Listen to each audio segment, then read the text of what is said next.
नमस्कार, मी डॉक्टर रोहित भारती। मित्रांनो, कला क्षेत्रात काम करण्याची खूप लोकांची इच्छा असते।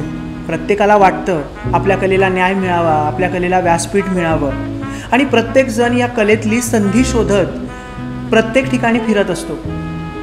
आपल्या शहरापासून मुंबईपर्यंतचा प्रवास हा कला क्षेत्रातील संधी मिळवण्यासाठीचा खरा प्रवास मानला जातो। पण आता या आधुनिक जगामध्ये प्रत्येक शहरामध्ये कला क्षेत्रातल्या संधी उपलब्ध आहेत आणि अशीच एक संधी धुळे शहरातील संजय अहिरे प्रोडक्शनने सुद्धा कलाकारांना उपलब्ध करून दिली आणि त्यांनी बनवला कलियुगाची मुलगी हा सुंदर असा सिनेमा, जो सिनेमा येत्या 2 ऑगस्ट पासून ते 8 ऑगस्ट पर्यंत धुळे शहरातील ज्योती चित्रमंदिरामध्ये प्रेक्षकांना पाहायला मिळणार आहे। तर आपण आयोजित केली आहे या कलाकारांची खास मुलाखत। कलियुगाची मुलगी या चित्रपटातील अनेक कलाकार आपल्याला पुढील व्हिडिओजमधून भेटणार आहेत, तेव्हा पाहायला आणि ऐकायला विसरू नका ही खास मुलाखत कलियुगातील मुलगी या चित्रपटातील सर्व कलाकार आणि तंत्रज्ञांची। धन्यवाद।